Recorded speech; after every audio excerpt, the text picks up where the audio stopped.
what you pay in taxes will go up, and not just a little. Trust me, it will go way up. So look at your paycheck, everybody. You know, there's the gross amount that you get paid, and then look at the net amount. And you're like, oh boy, my take-home pay is only this much, right? Your take-home pay will be dramatically less than it is now. So number one, you got to recognize there's nothing for free. Everybody will be paying for this by dramatically less take-home pay. Now you might say, well, okay, it's less take-home pay, but hey, I won't have to pay health insurance premiums and just go to the doctor for whatever I need and send the bill to the government. So that's a nice trade-off. All right, here's the other area that you have to pay, folks. Quality of service. This is what people don't realize. The quality of service will dramatically go down if the government runs health care. The waiting lines are going to be like you can't imagine for things like MRIs, doctor appointments, surgeries, you name it. The quality of the care goes way down. I'll give you a great example. When I was on the cruise and on vacation, last time I was on there, and we're sitting around, and there was some people that we were sitting there having dinner and just chatting with people and getting to know people, and there were these people that were from Great Britain. And we're having this conversation. Oh, you guys are from, you're from America. Oh, that's nice. You guys from Great Britain. Okay, and we're just having a nice conversation with each other, friendly. We started talking about healthcare. And they were like, well, with us, they were kind of bragging on the fact that, we don't have to pay hospital bills. The government pays for everything. I said, yeah, isn't that nice? I said, here's the problem, though. Let's talk about taxes. Let's talk about tax rate. What's your take-home pay? So we're talking about take-home pay. And then I'm telling them what our take-home pay is on average, the percentages of people pay. And they were shocked. They were like, wow, you get to keep that much of your paycheck? Yes. Yes, we do. And we're already complaining because we're overtaxed. So they're like, wow, they were kind of shocked how much, how close our take-home pay is to our gross pay. Because there it's nowhere close to that. And then I said, now let me ask you, I said, if I tore the ACL on my knee. I said, oh yeah, I hate when that happens. Yeah, so I had to go get an MRI. Oh my. I said, if you had a tear, an injury, if you hurt your shoulder, if you had some kind of a problem with you and you were in pain and you needed an MRI, how long would it take you to get your MRI? And they were looking around, they go, probably within a few months or so, probably 6 months or so. I said, so about 6 months to get an MRI? Yeah, that'd be about right. I said, you know what? I injured my leg on Sunday. I went to the emergency room on Sunday. I saw my doctor, and I had my MRI scheduled for Tuesday. And their eyes got big, and they go, what? I said, oh yeah. I said, that's only because I went to this place. I could have went a different place for my MRI, depending on, but that happened to fit into my schedule best. They were all like, you were able to schedule an MRI within just a few days? I said, yes, that's how it works. If I've got a doctor's appointment, you know what I do? I pick up the phone, I call in, and I get a doctor's appointment for that afternoon. And they're like, what? And then we're talking about surgeries.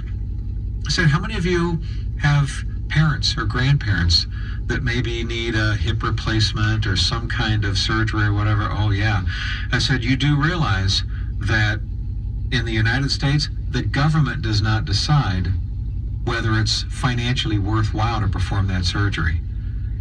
And they go, yeah, we do have to put up with that. And they all started discussing that. It's like, yeah, I know. One of them was like, yeah, I remember my grandmother that needed a hip replacement, and the government said, no, she's too old, and it's not worth it to give her a hip replacement. And then they started sharing these stories about, well, it's not really cost effective for the government to pay for this particular service because this person isn't healthy enough. And so they look at how healthy somebody is, and is there a good enough chance that because if they're too old or they're too unhealthy or whatever, why throw good money after bad? Why spend money on someone whose health is not really that great anyway?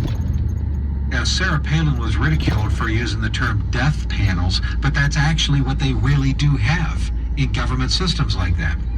And we were talking about this, and none of them denied that. They were like, well, that is true. That is true. I said, so the difference is with us is we pay our own private health insurance companies. The government doesn't do it. We pay premiums to an insurance company, and that health insurance company, they're the ones who the bill gets sent to them. And it's not a perfect system. And we have to sometimes co-pay and whatever, but we don't have to wait in line for treatments, for drugs, for doctor's visits, for MRIs, for surgeries, for any of that kind of stuff. And we don't have to worry about being told you can't have this surgical procedure or you can't have that treatment because you're not healthy enough to make it worth our while. Because we pay the insurance company. So we're the customer. And we say, oh, no, we don't want to hear it. We're getting the hip replacement and you're going to pay for it. Because that's why we pay you premiums. We're in charge, not the government.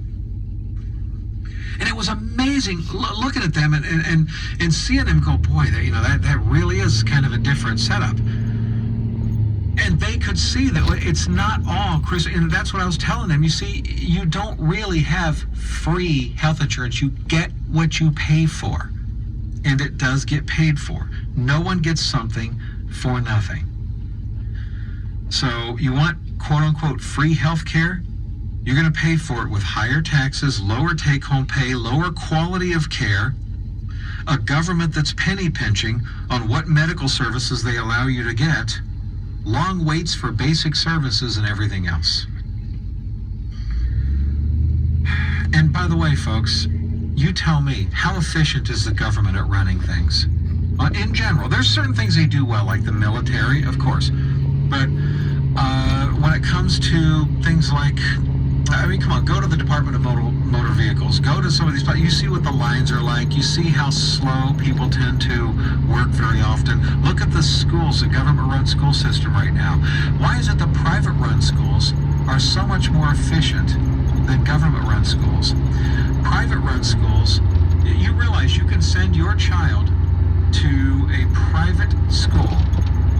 And what's the tuition for that private school going to be a year? On the low end, $3,000-$4,000. On the average end, maybe $6,000 or $7,000. In some places, a high end, maybe $8,000-$9,000. But usually around $6,000-$7,000 a year, right? For private school.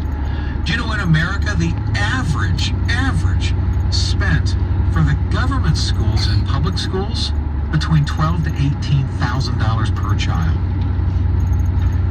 Yet they have lower SAT scores, higher crime rates on average in the public schools. So it costs more to go to the public schools, and you get worse results. And you want that kind of government efficiency to now take over the health of your body? The health of your children's body? No, I want it to be the private sector. You can't just look at this like, well, all I know is I went to the hospital and I didn't get sent a bill. It just got sent to the government. You can't just look at that through the simplistic eyes in a vacuum of, well, hey, that's all there is to the discussion. That's not all there is to the discussion. There's a whole lot more. And I think Americans don't know that, and they need to. And this is where Republicans have to learn. Somehow, some way, they have to learn to be better salespeople and better communicators, because they stink at communicating this message.